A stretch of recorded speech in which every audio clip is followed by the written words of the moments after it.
우리가 잊을 수 없는 찬양입니다. 반주 없이 천천히 한번 불러봅니다. 하나님이 세상을 사랑하사 독생자를 주셨으니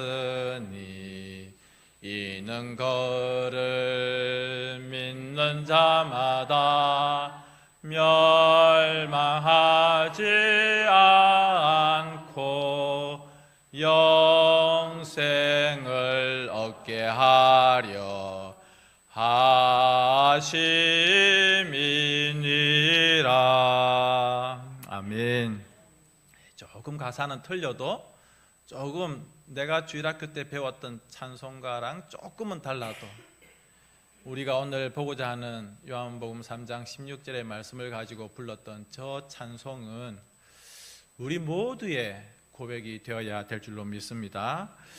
동서고금을 통하여서 오랜 세월 동안 인간들이 가지고 있는 한 가지 질문, 인간은 무엇인가 라고 하는 겁니다. 도대체 사람은, 인간은 어떤 존재이며 어디에서 와서 어디로 가는가, 이게 인간들이 가지고 있는 아주 오래된 숙제입니다. 아유, 목사님 먹고 살기가 바쁜데 뭘 그런 것까지 고민해야 됩니까? 그러나 많은 철학자들, 많은 현자들 또는 과학자들이나 학자들이, 인간들이 계속해서 이런 고민들을 가졌습니다. 왜냐하면 이것이 아주 근본적인 질문이기 때문에 그렇습니다. 인간의 기원, 도대체 사람이, 인간이 어디에서 왔는가라고 하는 것에 대해서 여러 가지 이야기가 있는데, 첫 번째로는 불가지론, 알 수 없다는 겁니다. 우리가 어떻게 알겠느냐. 두 번째로는 자연 발생론, 그냥 우연히 만들어져서 그렇게 진화되어서 뭐 동물도 되고 사람도 되었다, 이런 자연 발생론이 있고 진화론이 있습니다. 우리 학생들 또 저희들도 학교에서 진화론을 배웠습니다. 그런데 다윈의 진화론, 종의 기원이라고 하는 그 책에 보면 나는 그럴 것으로 추측한다라고 하는 말이 800번이 나옵니다. 학자가, 과학자가 어떤 이론을 이야기하는데 그 이론을 뒷받침할 수 있는 정확한 근거가 있어야 되지 않습니까? 그런데 다윈은 말하기를 추측한다, 이 말을 800번이나 계속해서 쓰고 있는 것이죠. 왜냐하면 진화론은 과학이 아니라 그냥 이론이고 가설일 뿐입니다.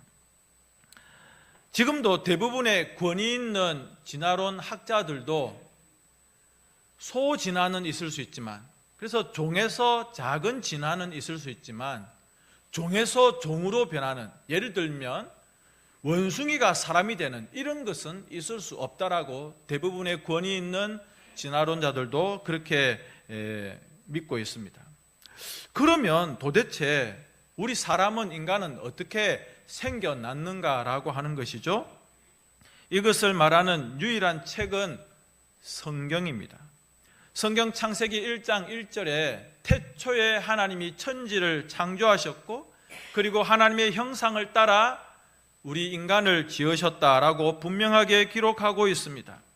여기서 우리가 정말 놀라는 것은 무엇이냐면 창세기 1장 27절에 하나님이 자기 형상 곧 하나님의 형상대로 사람을 창조하시되 남자와 여자를 창조하시고, 여기서 하나님의 형상, 이미지 오브 갓, 이 말이 무슨 말이냐 하면 하나님처럼 하나님은 우리처럼 머리카락이 있고 눈썹과 코와 입과 손과 이런 모양을 가지고 있느냐, 그것이 아니라 하나님을 닮은 영적인 존재로 지으셨다는 것이죠. 인격적인 존재로. 그래서 우리는 우리 의지를 가지고 무엇을 선택할 수 있고 하나님을 알아갈 수 있는 그런 존재, 하나님을 예배할 수 있는 그런 존재로 지으심을 받았다는 것이고, 하나님은 짐승이나 다른 동물들에게는 주지 아니하는 종교심이라고 하는 것을 주셔서 우리 사람이 누군가를 경배하고 누군가를 예배하고자 하는 그런 마음을 우리에게 주셨다라는 것을 알 수가 있습니다. 그리고 오늘 우리가 읽었던 노래했던 요한복음 3장 16절은 구약 성경과 신약 성경 전체를 통틀어 복음의 핵심을 가지고 있습니다. 그래서 어떤 분들은 이 말씀이 성경의 핵심 요절이다라고 그렇게 말씀을 하고 있습니다. 여러분, 오늘 우리가 읽었던 이 요한복음 3장 16절이 믿어지십니까? 그것은 기적입니다. 왜냐하면 하나님이 이 세상을 창조하셨다고 하는 것을 믿는 것이고, 하나님이 이 세상을 창조하실 뿐만 아니라 우리 사람을 지으셨다는 것이고, 그리고 그 사람을 구원하시기 위해서 하나님이 얼마나 크고 놀라운 사랑으로 우리를 하나님의 자녀 삼아 주셨는가라고 하는 성경 전체의 내용이 이 구절에 들어있는데, 그것을 우리가 아멘으로 믿는다고 하는 것은 기적 중에 기적입니다. 그래서 옆에 분에게 인사하겠습니다. 기적입니다. 예. 아기들 엉덩이에 차고 있는 기저귀가 아니라 기적이라는 거예요. 미라클이라고 하는 것입니다. 그런데 문제는 뭐냐면, 이 사람이 하나님의 형상을 따라 지음을 받은, 그래서 하나님의 뜻대로 살아가고 하나님의 기쁘신 뜻을 위해서 살아가야 될 이 인간들이 그 하나님을 인정하지 않는다는 겁니다. 내 인생은 나의 것이다, 내 마음대로 살겠다라고 하는 그런 잘못된 생각들을 가진 사람들이 있는 것입니다. 그러나 내 인생 주인은 내가 아니라 나를 주관하시는 하나님, 온 세상을 운행하시는 천지의 왕이신 하나님이 내 인생의 주인이시다라고 고백할 수 있어야 되는 것입니다. 그 하나님이 과거의 하나님, 죽은 하나님, 어떤 돌덩이나 쇠붙이로 만들어져 있는 그런 하나님이 아니라 지금도 살아 계셔서 역사하시는 이 우주 만물의 주관자이심을 우리가 고백하는 것입니다. 그런데 그 하나님이 얼마나 우리를 사랑하시냐, 하나님의 그 사랑의 넓이, 하나님의 사랑의 그 깊이, 하나님의 그 사랑의 그 크기, 우리가 어떻게 알 수 있느냐. 그리고 그 하나님께서 구원의 대상으로 우리를 주목하고 계신다는 것, 여러분, 굉장히 놀라운 사건입니다.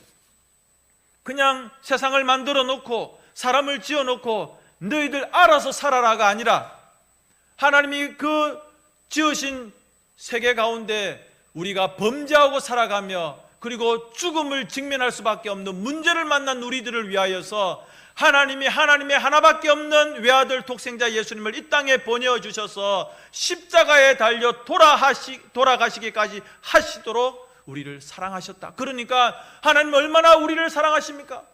하나님 얼마나 우리를 많이 사랑하십니까? 라고 우리가 질문할 때 하나님은 이만큼, 예수님이 손을 벌리신 이만큼 우리를 사랑하신다는 겁니다. 여러분, 십자가의 크기 얼마나 할까요? 갈보리 언덕에 있는 그 십자가 크기, 글쎄 키가 한 2m나 될까? 가로는 한 1.5m나 될까? 여러분, 그게 몇 미터짜리 그런 나무 토막이 아니라 내가 너희 인생들을 이만큼 사랑한다는 예수님의 말씀인 것이고 예수님의 사랑인 것입니다. 여러분, 그런데 왜 우리를 위하여서 예수님이 죽어주시는가? 왜 하나님은 하나님의 하나밖에 없는 독생자 외아들을 이 땅에 보내주셔서 피 흘려 죽게 하셨는가? 왜 우리를 사랑하시는가라고 하는 겁니다. 여러분, 아들이 여러 명이라도 아깝지 않습니까? 자식이 여러 명이라도 10손가락 깨물어서 안 아픈 손가락이 없다고. 우리는 그 자식들이 얼마나 귀합니까? 그런데 하나님께는 하나밖에 없는 외아들을 우리를 살리기 위하여서, 우리를 구원하시기 위해서 이 땅에 보내주셨다. 그러면 우리는 어떻게 해야 되죠? 그 하나님의 놀라운 사랑을 감사함으로 인정하고 받아들이고 믿으면 된다고 하는 것입니다. 믿는 자마다 하나님의 외아들 그 예수님이 나를 위해서 죽으셨다, 나를 위해서 피 흘려주셨다, 그리고 부활하셨다, 그것을 믿는 자마다 구원을 얻는다. 다른 조건이 없어요. 구약 성경에 놋뱀 사건을 알지 않습니까? 불뱀이 이스라엘 백성들을 물어서 온 이스라엘 백성들이 죽어갑니다. 그래서 모세가 하나님의 명령을 따라서 구리를 가지고 뱀을 만들어서 짱대 끝에 답니다. 저 산꼭대기에 저 20리 밖에 40리 밖에 그 짝대기를 세워놓은 게 아니라 진 한가운데, 이스라엘 백성들이 머물고 있는 그 진 한가운데에 그 짱대를, 그리고 그 놋뱀을 달았습니다. 누구든지 장막 밖으로 나와서 그 놋뱀을 보는 자마다 나을 것이다. 그러면 기어서라도 나와야 될 것 아닙니까? 온몸이 지금 퉁퉁 붓고 옆집도 죽고 뒷집도 죽고 하는데 나와서 그 놋뱀 그 보는 거 그거 힘듭니까? 그런데 이스라엘 백성들이 안 나가는 거예요. 그냥 자기 텐트 안에서, 장막 안에서 그냥 죽어가는 거예요. 놋뱀에 물려서, 그 불뱀에 물려서 죽어가는 거예요. 이 인간의 완악함이고 교만함입니다. 아니, 그 죽어가는 가운데에서 그 못 끼어 나옵니까? 아니면 그 들고서라도 못 나옵니까? 바라보는 거예요.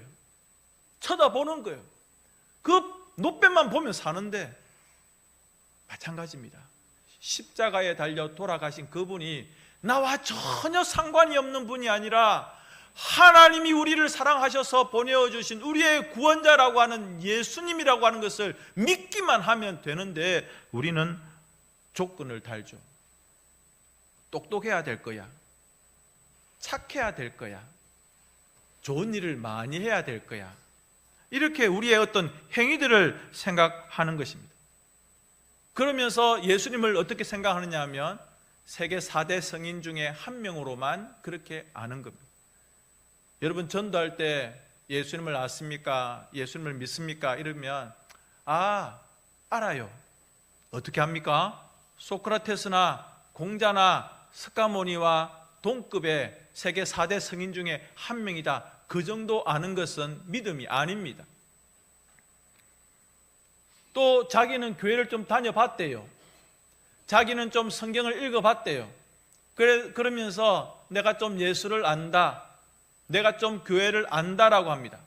여러분, 그것은 구원 얻는 믿음이 아니고 인간의 작은 지식일 뿐이고, 그 지식은 절대 구원을 이룰 수가 없는 것입니다. 우리 예수님은, 우리 하나님은 그냥 조금 알아서 될 뿐, 혹은 4대 성인 중에 한 명이신 그런 좋은 선생님이 아니라, 연구의 대상이 아니라 우리의 신뢰의 대상이고 예배의 대상인 것을 믿으시기 바랍니다. 그냥 겸손하게 그분 앞에 무릎 꿇고 십자가 앞에 나아가서 주여, 나는 죄인입니다. 나를 용서하여 주시고 나를 살려 주옵소서, 그 고백을 하면 되지, 뭘 자기 행위를 뭐 하고 자기의 어떤 선함을 보여주려고 하고 자기의 그 얄팍한 그런 지식들을 예수님 앞에 내어놓으려고 하는가라고 하는 것입니다. 그저 그 십자가 사랑 앞에, 그 하나님의 사랑 앞에 그냥 겸손히 엎드리면, 그리고 그분을 나의 주 나의 하나님으로 고백하면 되는 것입니다. 여러분은 진정으로 예수님을 믿으십니까? 그리고 진정으로 거듭난 하나님의 백성이십니까? 필리핀 사람들에게 물어봅니다. 당신은 크리스찬입니까? 그러면 대부분의 필리핀 사람들이 나는 크리스찬이라고. 근데 당신은 본 어게인한 신자입니까? 라고 물어보면 대답을 잘 못합니다. 왜냐하면 자기들은 가톨릭 신앙을 가지고 있어서 그냥 어릴 적부터 성당을 다니고 하면은 자연적으로 그냥 자동적으로 구원 얻는 줄, 천국 가는 줄 알고 있습니다. 인격적으로 거듭난, 예수님 이름으로 새롭게 거듭난 사람입니까? 라고 물어보면 굉장히 힘들어합니다. 이런 것을 자기들은 몰랐기 때문에 그렇습니다.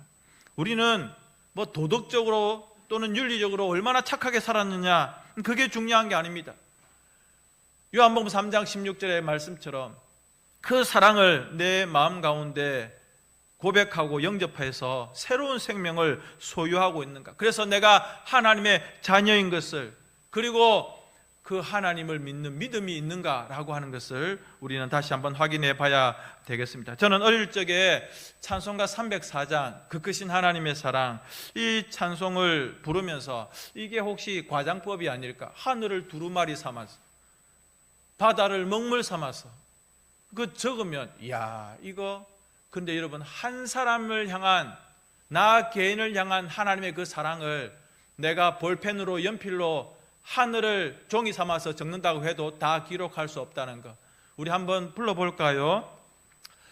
하늘을 두루마리 삼고 바다를 먹물 삼아도 한없는 하나님의 사랑 닿기로 갈 수 없겠네. 하나님의 크신 사랑 그 어찌 닿았을까. 저 하늘 높이 쌓아도 채우지 못하리. 하나님 크신 사랑을 청량 다 못하네. 영원히 변치 않는 사랑 성도여 찬양하세. 이 찬송가는 요한복음 3장 16절의 고백이 아닌가 그렇게 생각이 됩니다. 여러분 하나님의 사랑에는요 특징이 있습니다. 뭐냐면 너무 위대하다는 거예요. 그리고 하나님의 사랑은 우리를 구원하시는 사랑이라고 하는 겁니다. 그리고 하나님은 그러한 우리를 위해서 독생자를 주신 사랑이라고 하는 겁니다. 여러분 이 정도 되면 하나님의 사랑이 이 정도 되면 그것이 우리 가슴을 울리면 이제 우리는 불안해하거나 천국에 대해서 의심할 필요가 전혀 없는 것입니다. 혹시 하나님의 은혜와 예수님의 사랑에 대해서 의심이 됩니까? 야, 내 이거 천국 갈 수 있겠나? 겸손이 아닙니다. 아유, 내가 이렇게 살아가지고 구원 얻겠나? 그런 생각은 겸손이 아니에요. 자꾸 교회에서 그런 이야기들을 하는 거예요. 아유, 목사님, 제가 이래가지고 천국 가겠습니까? 그러면 목사가, 아유, 집사님 참 겸손하시네요. 이 목사의 속을, 우리 하나님의 속을 터지게 하는 정말 교만한 이야기입니다.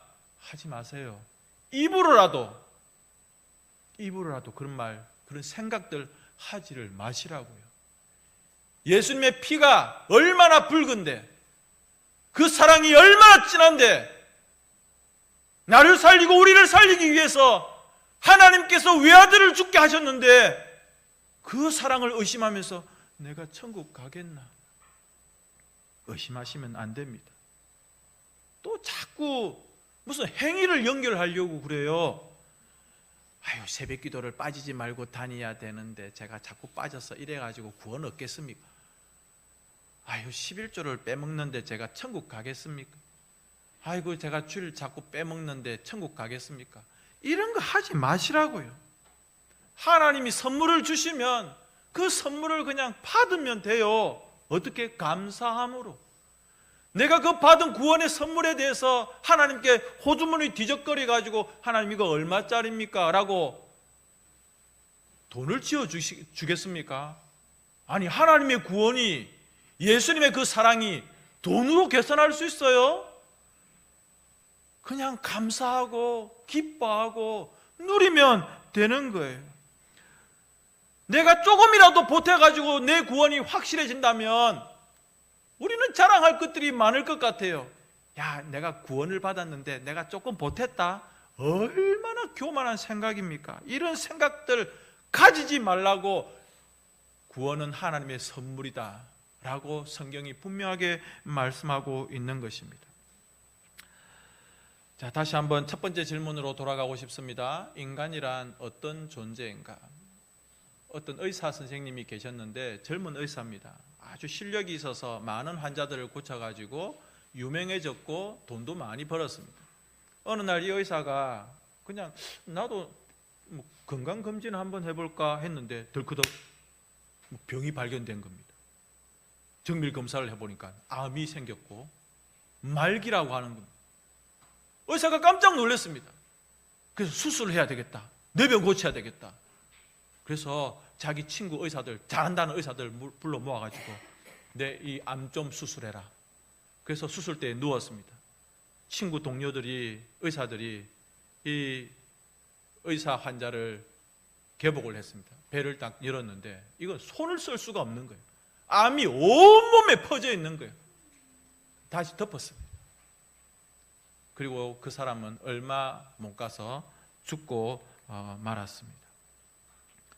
여러분, 인간이 얼마나 무력한 존재입니까? 그렇게 실력 있는 의사가 남 병을 고쳤지만 자기 병은 못 고치는 거예요. 자기 몸에서 암이 퍼져가고 있는 것을 모르고 그냥 말기암이 되도록 그냥 방치해 두었다가 죽고 말았습니다. 그런데 그런 사람을 지으신 하나님은 어떤 분이신가? 시편 139편 13절과 14절에 주께서 내 내장을 지으시며 나의 모태에서 나를 만드셨나이다. 내가 주께 감사하오면 나를 지으심이 심히 기묘하심이라. 주께서 하시는 일이 기이함을 내 영혼이 잘 아나이다. 누가복음 12장 7절에는 너희에게는 심지어 머리털까지도 다 세신 바 되었나니 두려워하지 말라. 너희는 많은 참새보다 더 귀하니라. 시편 139편입니다. 여호와여, 주께서 나를 살펴보셨으므로 나를 아시나이다. 주께서 내가 앉고 일었음을 아시고 멀리서도 나의 생각을 밝게 하시오며 나의 모든 길과 내가 눕는 것을 살펴보셨으므로 나의 모든 행위를 익히 아시오니.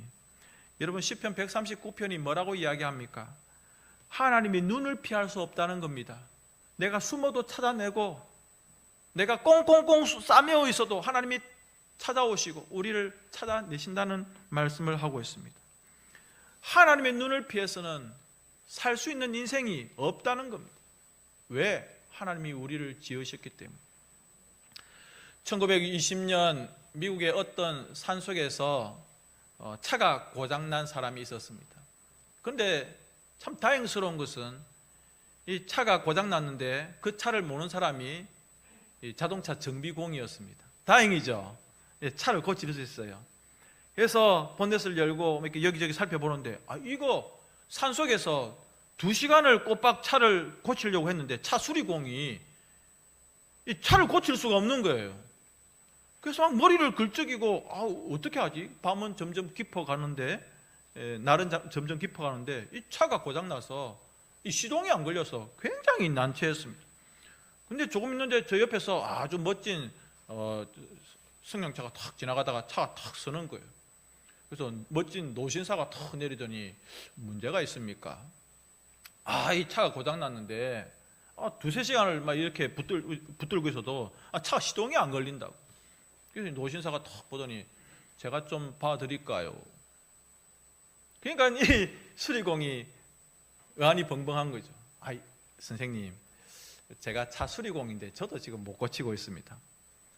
근데 이 노신사가 그래도 제가 좀 봐드릴 수 있으면 좋겠는데, 그래서 한번 보세요. 그러니까 이 노신사가 소매를 걷어붙이더니 이렇게 살피더니 좀 있다가 붕 하고 차 시동이 걸리는 거예요. 그래서 이 사람이 아이고 다행이다. 그럼 당신 누구냐고. 아니 나는 차 수리공인데 내가 차를 못 고쳤는데 당신 누구냐고. 그러니까 이 노신사가 옷을 탁 입으면서 이 차를 만든 포드요. 웃지를 않으시네. 예, 우리 같으면 정주영 회장이요 이런 거예요. 포드 자동차의 회장이 하필 그 시간에 그 도로를 지나가고 있었습니다. 여러분, 그렇습니다. 우리 인생은 하나님이 제일 잘 아세요. 내가 잘 알 것 같죠? 나는 내가 잘 안다. 아이고 우리 아들 딸들은 내가 내 속으로 나와가지고 내가 잘 안다. 저 사람은 내가 뻔히 속이 보인다. 여러분, 아니에요. 하나님이 제일 잘 아세요.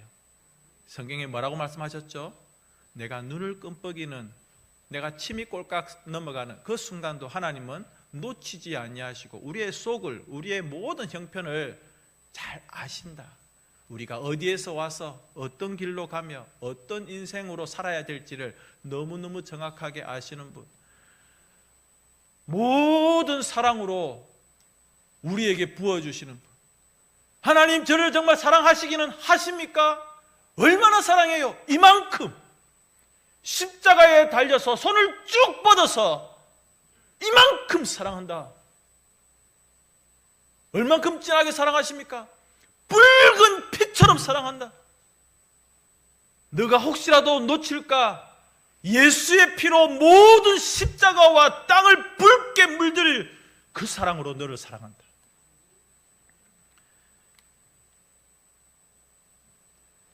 이사야 43장 11절에 나 곧 나는 여호와라 나 외에 구원자가 없느니라. 여러분 그렇습니다. 하나님이 세상을 이처럼 사랑하사 나를 사랑하시는 거예요. 하나님이 얼마나 나를 사랑하시는지 그게 나의 심장 가운데서 계속해서 고백되어져야 되고 내 모든 인격과 영혼으로 하나님께 감사해야 돼요. 내가 살아가는 순간순간을 하나님께서 눈여겨보시고 나를 주님의 그 능하신 오른손으로 주님의 그 자비하심으로 나를 붙들고 계신다고 하는 것을 우리가 잊지 말아야 되는 겁니다.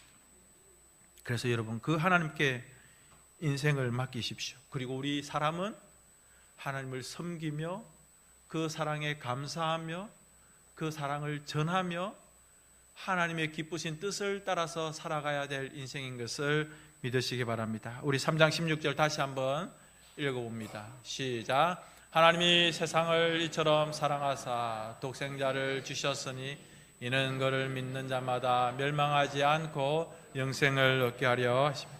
아멘. 마지막으로 이것을 같이 한번 읽고 기도하겠습니다. 시작. 우리를 위해 이 땅에 예수 그리스도를 보내주신 하나님 감사합니다. 아멘. 그렇습니다. 이 시간 하나님께 감사의 기도 그리고